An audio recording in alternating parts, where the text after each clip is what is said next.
하겠습니다.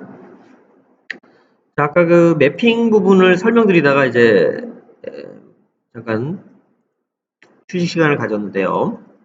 자, 매핑 부분 다시 설명드리도록 하겠습니다. 자, 어떤 화면에 매핑을 할 때 주의해야 될 점은 아까 또 메뉴를 통해서 매핑을 하는 게 아니고요. 홈 메뉴 통해서 메뉴를 등록한 이후에 해당 메뉴를 클릭한 이후에 매핑이라는 메뉴를 호출해서 매핑 처리를 해야지 매핑이 정상적으로 된다라고 말씀드렸습니다. 그리고 매핑 화면을 호출하면 워크셋 엔트리에서 등록됐던 그 해당 폼의 워크셋 리스트들이 이렇게 왼쪽 화면에 보이고요. 그 왼쪽 화면에 보이는 내용들 뭐 워크셋 코드, 디스크립션, 타입 이 부분은 워크셋에서 등록했던 내용입니다. 만약에 현재 있는 오브젝트가 그리드 타입인 경우에는 반드시 그리드 컨트롤 이름을 정의를 해주셔야 됩니다. 그리고 오픈 트리거는 이 메인 컨트롤이 특히 요건 이제 그리드입니다. 그리드 컨트롤이 조회를 했을 때 또는 사용자에 의해서 행이 바뀌었을 때 제가 지금 행이 바뀌었죠. 행이 바뀌었는데 오른쪽에 있는 내용들이 자동으로 화면에서 봅니다. 이건 코딩에 의해서 처리된 건 아니고요. 보시는 이 오픈 트리거라는 설정에 의해서 처리가 된 겁니다. 자, 개발자 영역인 경우에는 해당 화면에서 마우스 오른쪽 버튼 눌러서 쿼리 SQL 디버그라고 해서 현재 있는 쿼리가 어떻게 익스큐트 되는 쿼리가 DB로 전달이 되는지 그 쿼리에 대한 정보를 캡처해서 볼 수 있습니다. 그래서 SQL 디버그라는 것을 클릭을 하시면 만약에 제가 조회 버튼을 누르면 여기 보면 BCC 100이라는 워크셋의 쿼리는 이렇게 구성이 되어 있고 각각의 구성된 값은 이런 값으로 입력이 되었구나 라고 된 부분을 좀 확인할 수가 있습니다. 그리고 All 워크셋을 누르면 지금 현재 화면에서 발생되고 있는 그 워크셋 쿼리를 보여줍니다. 제가 지금 하나를 딱 클릭을 하니까 이렇게 뭐 팝업도 나오고요. 2-1, 2-2, 2-3 이렇게 해서 익스큐트가 됐다라고 보여줍니다. 2-1, 2-2, 2-3이라는 거는 두 번째 쿼리에서 집합 쿼리로 전송을 했다라는 거예요. 2-1, 2-2, 2-3 여기 보면 조회 순번이 2번으로 정의가 되어 있는 것을 확인하실 수 있습니다.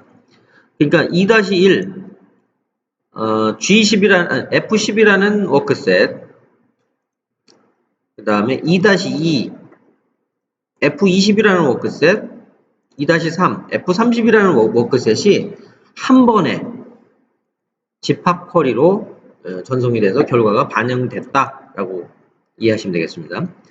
조회 순번은 반드시 그 오픈 트리거가 지정되어 있지 않은 워크셋인 경우에는 반드시 조회 순번을 지정을 하지 않으면 조회가 되지 않는다. 아주 중요한 부분입니다. 제가 지금 4번, 3번째 말씀드린 것 같은데 잊지 마시고요. 그 다음에 조회 순번 이것은 집합 쿼리를 한 번 갔다 올 거냐 여러 번 나눠서 갔다 올 거냐라는 것을 선택적으로 이 순번을 어떻게 지정하는 거에 따라서 정의가 된다 이해를 하시고요. 저장 순번 프라이머리 키, 마스터 테이블 그 다음에 디테일 테이블 그리고 또 그 밑에 있는 또 종속적인 디테일 테이블 그래서 종속적인 것에 맞춰서 마스터 순서에 맞춰서 이렇게 저장 순번을 지정을 해주셔야 됩니다. 자 그리고 여기 보면 인서트, 업데이트, 델리트라는 부분이 있습니다. 의문을 가지시는 분은 아까 워크셋 엔트리에 보면 여기 보면 IUD라는 게 있었는데 여기도 마찬가지로 인서트, 업데이트, 델리트라고 얘기를 하는데 여기 인서트, 업데이트, 델리트하고 아까 그 인서트, 업데이트, 델리트는 무슨 차이점이 있느냐 그렇게 생각하실 수 있습니다. 여기 있는 거하고 거기 있는 거하고는 종속적일 수도 있고 종속적이지 않을 수도 있고 좀 다릅니다. 이게 무슨 얘기냐면 매핑이라는 것은 무엇을 하는 것이냐 SQL 쿼리를 가져다가 화면에 보이는 일반 유저들이 컨트롤하는 화면에 뭔가를 바인딩 그러니까 뿌려주는 역할을 하는 겁니다. 그 뿌려주는 역할을 하는데 인서트 업데이트 델리트라는 건 무슨 행위냐면요. 자, 이 프로그램은 사용자가 디자인 입력을 할 수도 있고 삭제도 할 수도 있고 이렇게 할 수도 있다라는 것을 정의하는 겁니다. 만약에 인서트 업데이트 델리트라는 걸 체크를 안 하면 사용자가 UI단에서 수정이나 삭제나 추가 행위를 할 수가 없어요. 그러니까 여기 보이는 매핑에 보이는 인서트 업데이트 델리트는 유저 인터페이스 단을 통제하는 겁니다. 여기 보면 업데이트만 돼 있죠? 지금 이 화면에서는 행을 추가할 수가 없어요. 뭐 여기 보면 행 추가 이런 기능 안 돼요. 행 복사 뭐 붙여넣기는 돼도 행 추가는 안 돼. 왜냐하면 정의를 할 때 업데이트만 할 수 있도록 정의를 내렸기 때문입니다. 근데 워크셋은 뭐냐면 워크셋은 그냥 데이터베이스와 소통하는 창구라고 생각하시면 됩니다. 만약에 여기 왼쪽에 있는 것은 유저 UI단에 어떤 사용자가 컨트롤할 수 있는 인서트 델리트라는 행위를 하는 건데 만약에 사용자가 지금 여기 그리드에 개발자가 실수로 인서트라고 이제 선택이 되어 있습니다. 선택이 되어 있는데 그러면 사용자가 여기서 행 추가해가지고 뭔가를 추가를 할 수 있겠죠? 그런데 워크셋에서 가봤더니 여기 보면 하단에 워크셋 정보도 같이 보입니다. 워크셋에서 가봤더니 인서트에 대한 정의가 없어요. 인서트에 대한 정의가 없으면 저장이 안 되겠죠. 워크셋에서 인서트라고 정의를 해놨다고 하더라도 개발자가 여기 화면상의 디자인상의 인서트라는 기능을 비활성화를 하면 워크셋은 아무 기능도 수행할 수 없겠죠. 그래서 워크셋은 최종적으로 결과를 처리하거나 최초 결과를 화면에 넣어주는 역할만 합니다. 그리고 화면 컨트롤에 대한 통제, 수정을 가할 수 있거나 삭제를 가할 수 있다는 행위 자체의 통제는 여기 왼쪽에 있는 Insert Update Delete라는 체크로 처리를 하게 됩니다. 자, 워크셋에 대한 설정, 중요한 부분, 그리드는 반드시 그리드 컨트롤 이름을 정의한다. 종속적인 워크셋인 경우에는 요 오픈 트리거에다가 종속적인 그리드 컨트롤 이름을 입력한다. 컨트롤 이름은 반드시 그리드에 한정합니다. 뭐 프리폼도 오픈 트리거로 정의할 수는 없고요. 그리드에 한정하고 있습니다. 그 다음에 조회 순번, 저장 순번을 지정할 수 있다. 그다음에 인서트 업데이트를 통해서 화면 UI에 어떤 제한을 둔다든지 어떤 행위를 할 수 있다. 자, 그 다음에 오른쪽에 보시면 이제 본격적으로 이제 오른쪽에는 본격적인 매핑 작업을 수행하는 화면이다라고 보시면 됩니다. 자, 본격적인 매핑 작업을 수행하는 것은 프리폼은 아까 뭐라고 말씀드렸나요? 그 테이블이지만 데이터 로우가 하나밖에 없는, 즉 이렇게 뭐 텍스트 박스나 뭐 콤보 박스나 뭐 이런 뭐 날짜 형식, 뭐 이런 데이트 타임 박스나 이런 형태의 컨트롤에 대해서 정의를 한다. 뭐 이렇게 그 사진 같은 경 그런 걸 정의한다라고 말씀드렸고, 그리드는 상관없습니다. 그리드는 뭐 빈 껍데기에 이제 입히는 거니까요. 자, 오른쪽 상단에 있는 이 부분은요, 매핑. 우리가 아까 워크셋에서 어떤 쿼리를 작성을 한 이후에, 셀렉트 쿼리를 작성한 이후에 get 필드를 수행했죠. get 필드를 했더니 왼쪽에는 검색 조건인 파라메터가 나왔고 오른쪽에는 그 셀렉트된 필드 리스트를 여기서 뿌려줬습니다. 그 필드 리스트를 가져다가 시스템에서는 화면에 있는 컨트롤과 서로 연결고리를 맺어줍니다. 그 연결고리를 맺을 때는 제일 처음에 하는 행위 순서에 대한 것도 이 문서에서 어떤 순서대로 이렇게 정의를 하고 한다라는 거는 다 있으니까 한번 내용을 좀 더 보시고요. 저는 개략적으로 한번 설명드리겠습니다.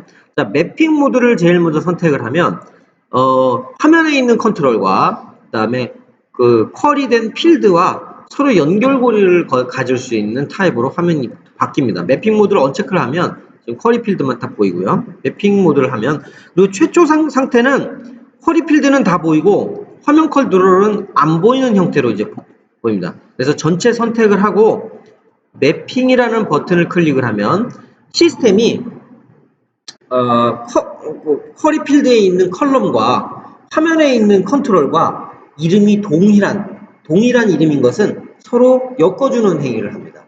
프리폼인 경우에 한해서 뭐 그리드는 컬럼 자체가 없는 상태니까 시스템이 자동으로 알아서 컬럼을 만들어주고 바인딩을 해주는데 일반 프리폼인 경우에는 화면에 해당 예를 들어서 지금 여기 보면 CO_CD라는 물리적으로 존재하는 컨트롤 이름이 있습니다. 필드 이름도 CO_CD. 그래서 개발 표준은 화면에 프리폼인 경우에 화면에 뿌려주는 이름과 셀렉트에서 가져오는 필드 이름을 똑같이 정의를 하시면 시스템이 서로 매핑을 쉽게 해줍니다. 물론 다르게 하셔도 돼요. 다르게 하셔도 나중에 여기 가보면 쿼리 필드는 있는데 화면의 컨트롤을 연결시키지 못한 그런 항목들도 발생할 수 있거든요. 그러면 왼쪽에 보면 이제 스크린이라고 현재 그 폼에 존재하는 그 어떤 컬럼 오브젝트들, 실제로 존재하는 오브젝트들 리스트가 있습니다. 그래서 그 리스트에 대해서 이거는 화면에 정의가 안 됐네. 내가 이름이 좀 달랐구나. 그러면 해당 항목을 클릭을 하고 드래그해서 해당 부분에다가 이렇게 놓아주면 서로 매핑될 수 있는 상태가 됩니다. 물론 이렇게 한 다음에 저장을 해야 되겠죠. 네, 그렇게 드래그 앤 드롭으로 처리할 수 있도록 이제 구현이 가능합니다. 그렇게 해서 매핑이라는 버튼을 누르면 컬럼과 필드가 이제 매핑이 되고요. 타이틀은 화면상에 보이는 이런 타이틀입니다. 이런 타이틀을 이제 정의를 하는 거고, 타입은 뭐 텍스트는 텍스트 타입, 그다음에 콤보는 콤보 타입, 그다음에 숨김이라는 거는 화면에서 안 보이게 하고 싶다. 그다음에 필수라는 거는 여기 보면 이렇게 파란색으로 이제 표시가 되는데요. 자, 아까 보면 필수 아까 좀 비슷한 거 본 것 같은데 여기 보면 그 우리가 검색 조회하는 워크셋에 보시면 need라는 그런 체크하는 항목이 있었죠. need라는 체크하는 항목은 조회할 때 필수 조건으로 사용해라. 검색의 필수 조건으로 사용해라라고 했을 때 need라는 걸 사용합니다. 그리고 여기 위에 있는 매핑에 있는 필수 조건은 뭐냐면 저장 시 필수 조건이라고 이해하시면 됩니다. 위에 있는 필수 조건은 매핑할 때 위에 있는 필수 조건은 저장할 때 필수로 사용하겠다. 그 얘기입니다. 뭔 얘기냐면 여기 보면 법인 약칭이 필수였나? 제가 저장 버튼을 누르면 법인명 약칭 항목은 필수 입력 필드입니다 해서 저장 시에 이 필수 입력이 누락되는 건지 아닌지를 확인한답니다. 예를 들어서 대표자명, 법인 등록번호 이렇게 몇 가지를 빼면 이렇게 일괄적으로 법인명, 약칭, 대표자명 이런 항목이 누락돼서 사용자가 그걸 입력할 수 있도록 이제 메시지를 뿌려주죠. 그래서 그 필수 설정하는 부분들이 상당히 중요합니다.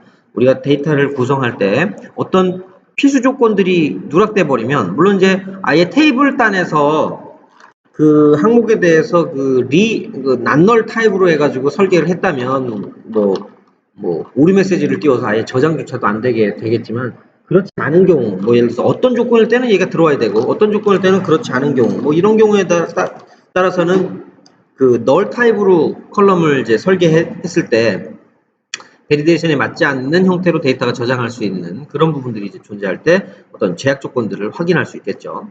자, 이제 또 중요한 부분이 있는데요.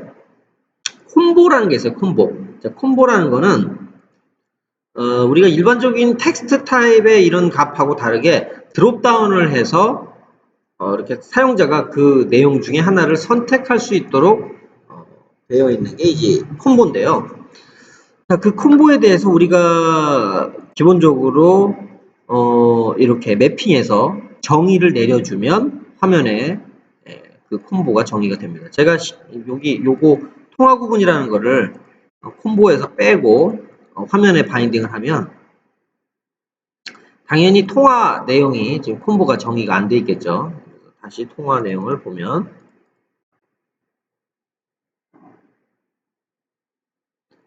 이렇게 통화가 됩니다. 그래서 화면이 로드 될 때 이런 팝업에 대한 정의가 돼 있으면 시스템이 자동으로 알아서 팝업이라는 행위를 세팅을 다 해주고 사용자가 선택할 수 있도록 되어 있습니다. 뭐 어떤 팝업 조건이 바뀌면 팝업 코드만 변경을 시켜주면 어떤 팝업을 이제 바꿀 수가 있습니다.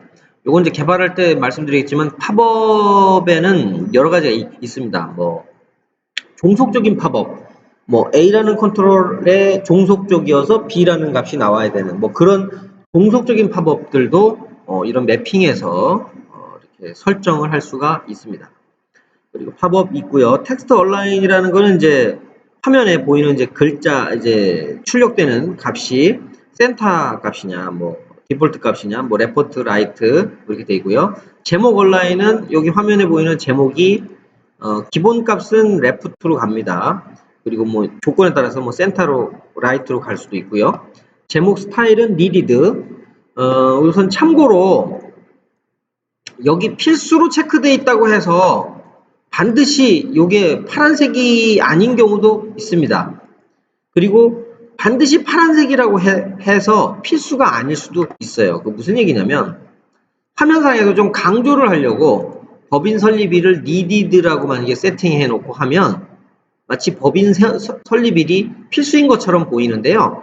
이건 그냥 강조하는 역할로도 사용할 수도 있거든요. 그래서 반드시 파란색은 필수다 라고 또 말할 수도 없어요. 반드시 필수다라고 말할 수 있는 거는 요 필수라고 체크가 돼 있느냐 안 돼 있느냐.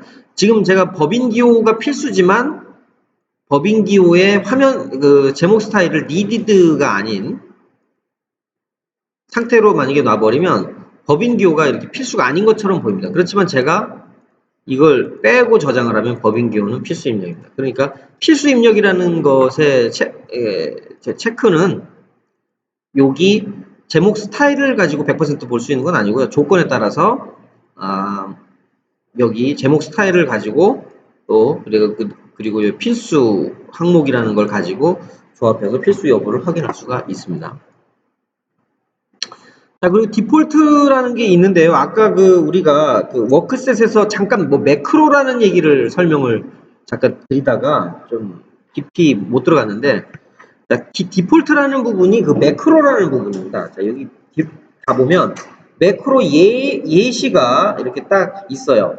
여기 보이는 매크로는 일반적으로 우리가 워크셋이든 각종 저장 쿼리든 다 갖다 사용할 수가 있는 항목들입니다.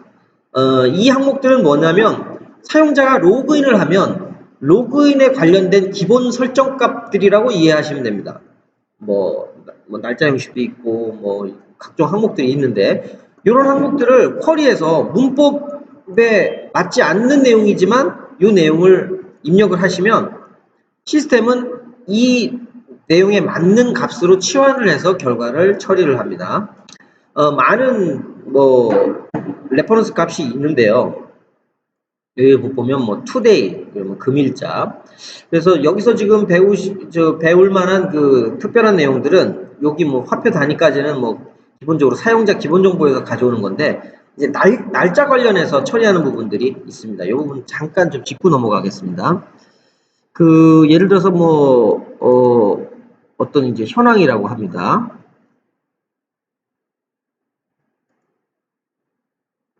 자, 뭐 어떤 현황이 있습니다. 자, 현황에 보면 자, 수주 기간이 2월 1일부터 2월 23일이라고 기본으로 세팅이 됐네요.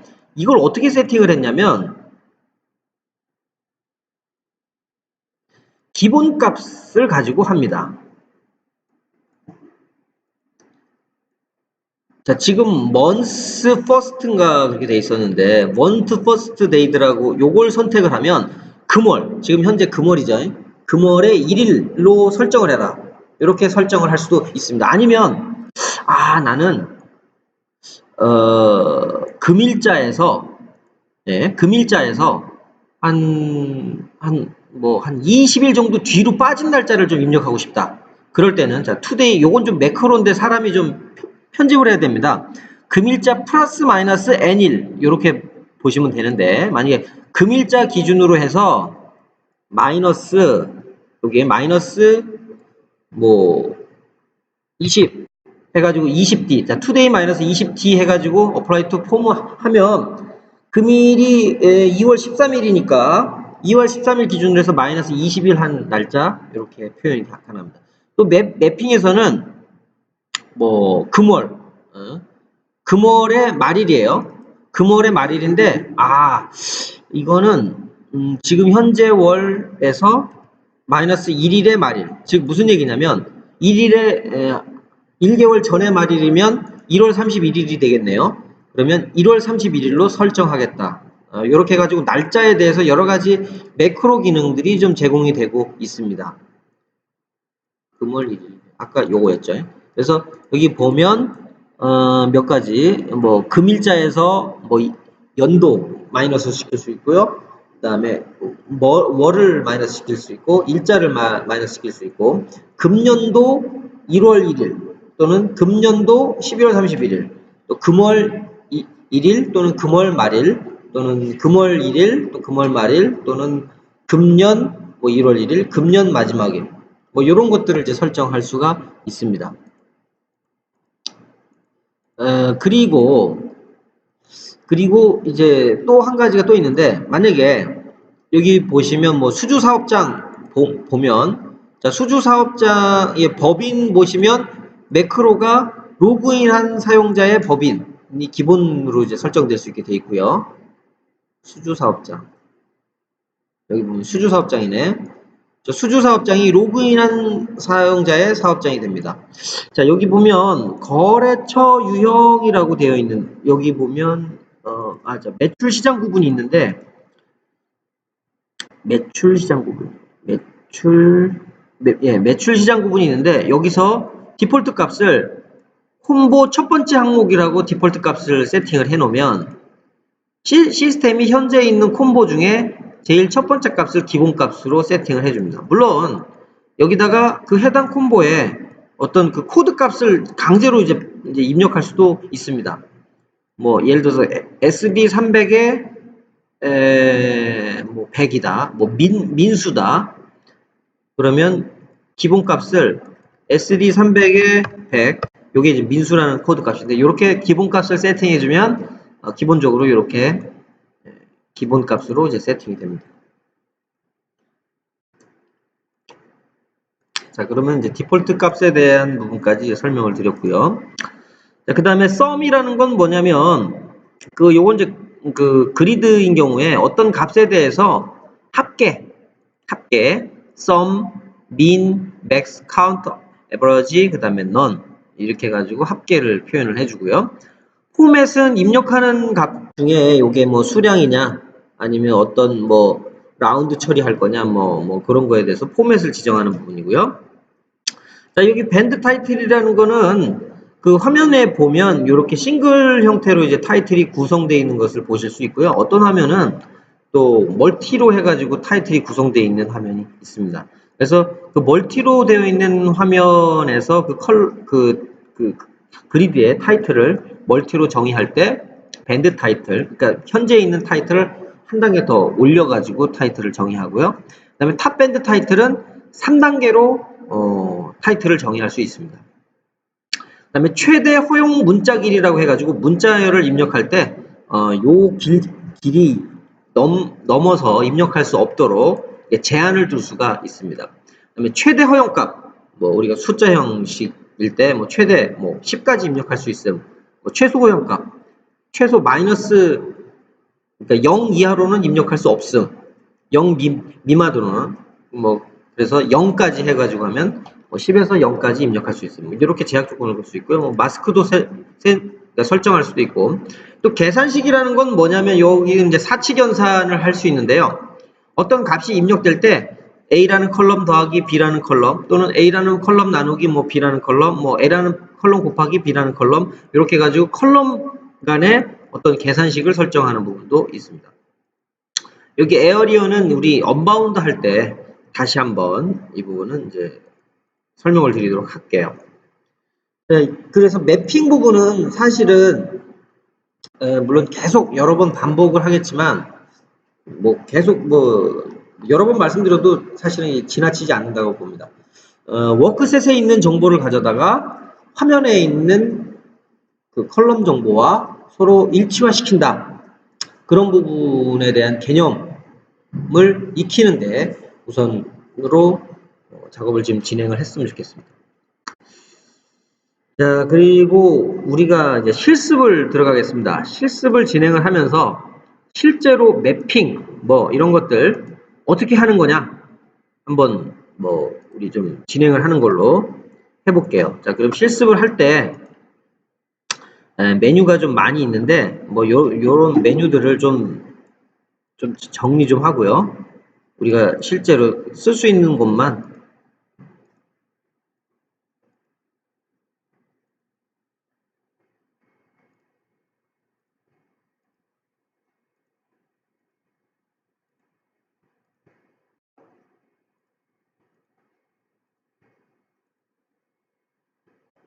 품질 설비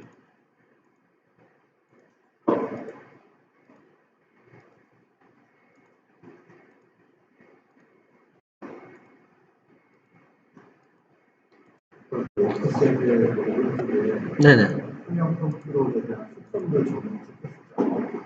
네. 이게 우리가 그 비디오 스튜디오에서 폰트를 배치하고 폰트에 대한 속성을 지정하는 거 어떤 차이가 있나요? 워크셋에서 속성을 하는 건가요? 네네.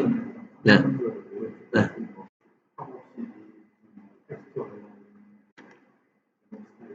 비주얼 스튜디오에서 여기 관련한 걸 세팅해도 무시하고 이걸로 먹습니다. 네. 그러니까 비주얼 스튜디오에서 아무리 컬럼 타이틀을 뭐라고 정의했어도 여기서 정의한 게 이제 적용되는 거죠. 네. 자, 그러면 지금 이제 메뉴는 제가 지금 다 뺐고요. 여기다가 메뉴를 하나를 추가해서 뭐 010 개발 테스트. 그럼 이제 개발 테스트라는 메뉴에 보통 제가 이제 작업을 진행할 때는 어떻게 작업을 진행을 하냐면 그 본인의 아이디 있죠. 본인의 아이디를 가져다가 저는 아이디가 여기 보면 JINSEE라는 아이디를 갖고 있거든요.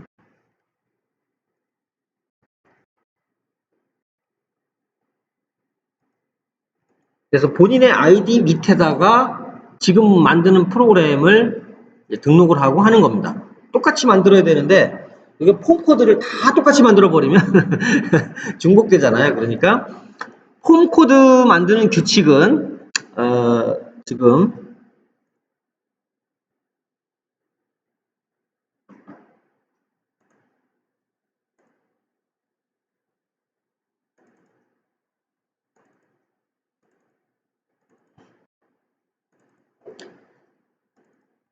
지금 여기 보면 이제 품목 등록이라고 되어 있는데요.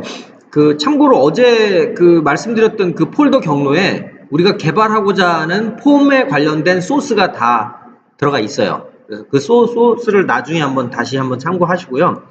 오늘은 그 테스트 01, 테스트 02, 테스트 03 이렇게 프로그램을 만들 거예요. 그래서 테스트 01이라는 이름으로 대문자로 만들고요.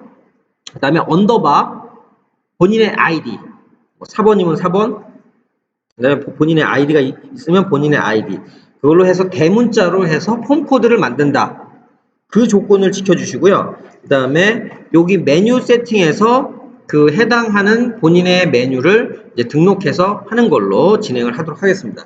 뭐 메뉴를 뭐 지금 등록하시는 분들은 지금 등록하셔도 되고요. 자, 우선은 뭐 메뉴 등록하시는 곳은 잠깐 멈추시고 이제 프로젝트를 한번 만들어 보는 그런 시간을 한번 갖도록 하겠습니다. 자, 비주얼 스튜디오를 이제 실행을 시켜 주시고요.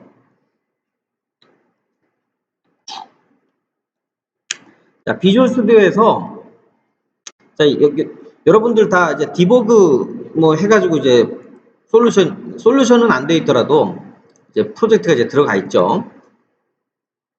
자, 이 상태에서 뭐 저같이 이렇게 구성이 돼 있으신 분들은 그냥 여기서 마우스 오른쪽 버튼 눌러서 추가 새 프로젝트 이렇게 진행하셔도 되고요. 지금 요렇게만 돼 있으신 분들은 파일 추가 뭐 새 프로젝트 뭐 요렇게 하셔도 하여간 새 프로젝트를 해가지고 저기 프로젝트를 추가하셔야 됩니다. 자, 요거 추가하시기 전에 그 비주얼 스튜디오의 그 소스 관리하는 체계에 대해서 간략하게 한번 설명을 드리고 우리가 하나씩 스텝 바이 스텝으로 프로그램을 추가를 할게요. 자, 제일 먼저 비주얼 스튜디오는 솔루션이라는 아주 최상위 그룹이 있어요. 최상위 그룹은 전체를 다 포괄적으로 가지고 있는 그룹이에요. 솔루션은 여러 개의 프로젝트를 묶어주는 역할이라고 생각하시면 됩니다. 뭐 큰 역할은 아니고요. 그리고 실질적으로 우리가 개발하고자 하는 각각의 프로그램 단위는 하나의 프로젝트라고 얘기를 합니다. 프로젝트. 그 각각의 프로젝트가 하나의 폼 코드 단위다라고 생각하시면 되겠습니다. 자, 솔루션은 각각의 어떤 여러 가지의 그 소스들을 관리하고자 하는 총 집합체라고 보시면 됩니다. 제가 이 중간에 뭐 폴더 같이 되어 있는 것들은 중간에 제가 솔루션에다가 솔루션 폴더라고 해가지고 본인 나름대로 요거는 무슨 소스 해가지고 가상 폴더 같이 이렇게 폴더를 이제 구현을 하는 겁니다. 그래서 솔루션 폴더라는 개념으로 이제 추가를 한 거고요.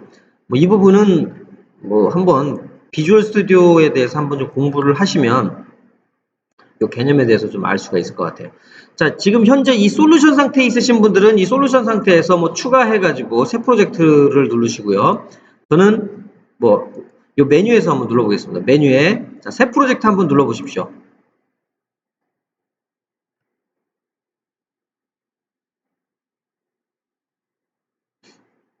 자, 새 프로젝트를 누르시면 보시는 바와 같이 비주얼 베이직이라는 부분이 혹시 보이시나요? 혹시 비주얼 베이직 안 보이시는 분 계세요? 다 보이시죠? 자, 그러면 그 오른쪽 하단에 보면 여러 가지 리스트들이 있습니다. 그 리스트 중에 어제 제가 시스템 팔 베이직 폼.zip 파일을 복사해 넣어달라고 말씀드렸죠? 제대로 복사됐다면 요런 아이콘으로 해가지고 하나의 폼이 하나 나올 겁니다. 혹시 요거 폼 안 나오시는 분 계세요? 시스템 팔 베이직 폼?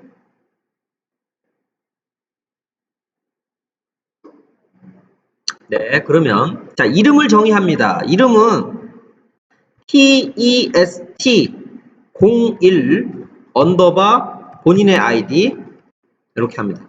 저는 이렇게 하겠습니다. 테스트01 대문자입니다. 아이디 대소문자를 실수하시면 여기 안 되는 수가 있으니까 저랑 똑같이 해주시기 바랍니다. 그렇다고 해서 저랑 아이디 똑같이 하라는 게 아니고 본인의 아이디 4번 또는 본인의 아이디. 그 다음에 여기 보시면 이제 소스 위치가 있습니다. 뭐 보시고 그냥 현재 위치에다 그냥 하실 분들은 그냥 확인 누르시고요. 그렇지 않은 분들은 예외로 뭐 어디다가 뭐 별도로 하나 폴더 하나 만드시고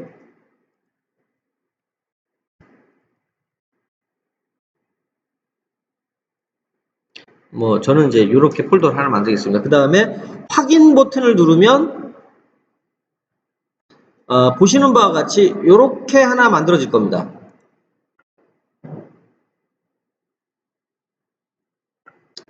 저는 이제 형상관리 툴을 사용하기 때문에 뭐 이상한 아이콘이 지금 보이는 건데요. 형상관리 툴을 사용하지 않으시는 분들은 뭐 그냥 이렇게 이제 나올 거예요. 자, 이 상태에서 하단에 있는 여기 보면 시스템 8.vb라고 되어 있는 이 부분을 마우스로 한번 클릭을 하시면 이렇게 리네임을 할 수 있는 상태가 됩니다. 그래서 리네임에서 위에 있는 프로젝트 이름하고 똑같이 써줍니다. test01 이렇게 요 위아래 이름을 동일하게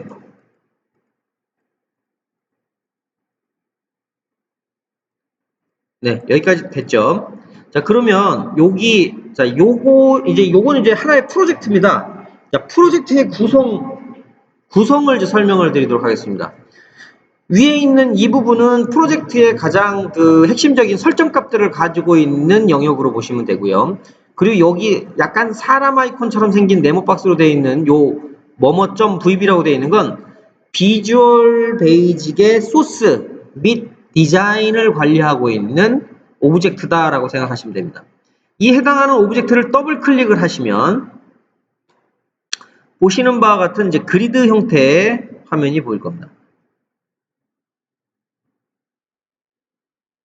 이렇게 보이시나요?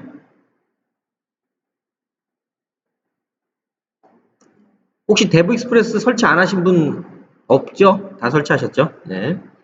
자, 이렇게 네모 박스가 이제 제대로 보인다면은 여러분 정상적으로 하신 겁니다. 자, 이 상태에서 여기 보시면 위에 상단에 있는 프로젝트 요 단계에서 마우스 오른쪽 버튼 눌러서 속성 또는 Alt 엔터 키를 누르시면 프로젝트의 속성을 보실 수 있는 이런 화면이 보일 겁니다. 자, 여기서 루트 네임 스페이스를, 자, 루트 네임 스페이스입니다. 여기 지금 현재는 어셈블리 이름이라는 거는 컴파일 되었을 때, 만들어지는 이름. 그러니까 test01 underbar jin.se.dll 파일이 만들어지겠다는 뜻이고요. 루트 네임 스페이스는 저희 이제 시스템에서 호출하고자 하는 네임 스페이스 군을 맞춰줘야 되거든요. 그래서 시스템 8, system8 이렇게 앞에 s는 대문자, 그다음에 YSTM8 이렇게 해주시면 되겠습니다.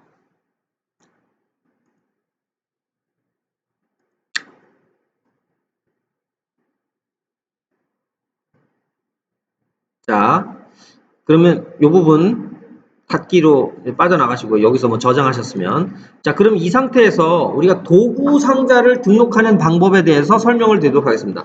자, 도구 상자를 등록하려면 제일 먼저 어떤 행위를 하셔야 되냐면요. C 드라이브에 inetpub 밑에 www 루트 밑에 시스템 8이라는 폴더로 가십니다. 시스템 8 입력하는 화면인데 보관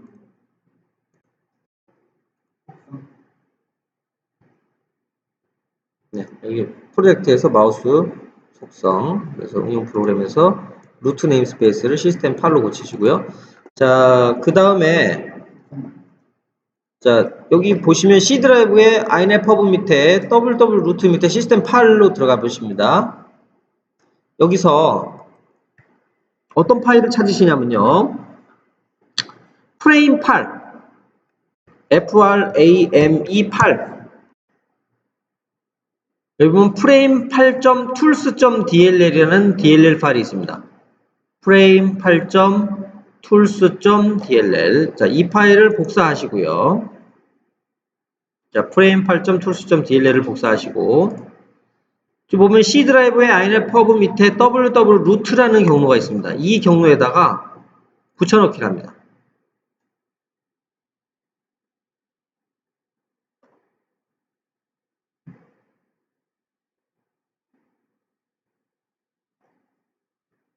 이제 어디에 있다고요? 네, 시스템 8. 네, 시스템 8에 있는 파일을 바로 위에 www root로 올려주시면 됩니다. 아니, 컨트롤 C, 컨트롤 V. 이동하는 게 아니라 컨트롤 C, 컨트롤 V입니다.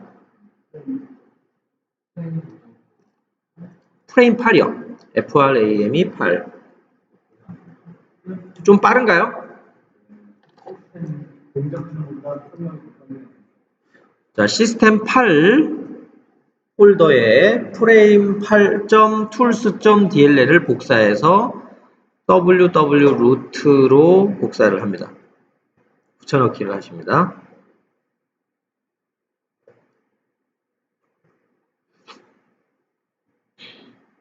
됐죠? 자, 넘어가겠습니다. 자, 그 다음에 그러면 이제 지금 현재 이제 비주얼 스튜디오로 다시 돌아가시면 이제 디자인 상황으로 이제 보일 겁니다. 이제 여기다 이제 우리가 이제 그림을 그리는 그림판이라고 생각하시면 돼요. 자, 요 그림판에 기본 설정을 좀 이제 정의를 하겠습니다. 저는 이제 좀 약간 좀 촘촘하게 돼 있는데 여러분들 좀 바꾸려면 위에 상단에 보면 도구,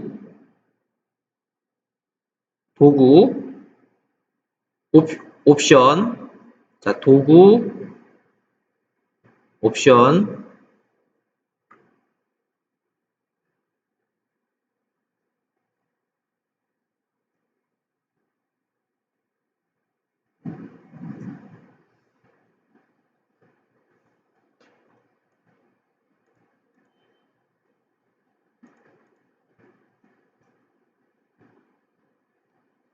여기 있네요. 윈도우즈 폼 디자이너라고 있습니다.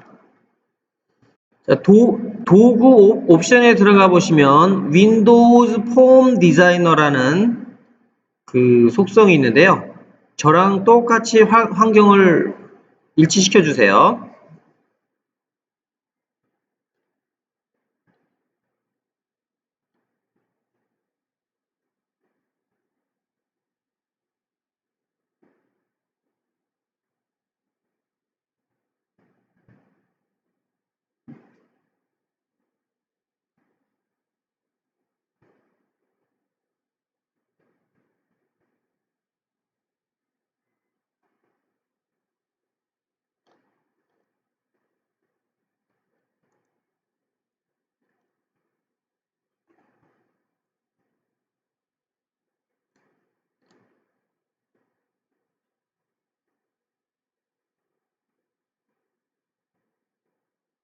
자, 넘어가겠습니다.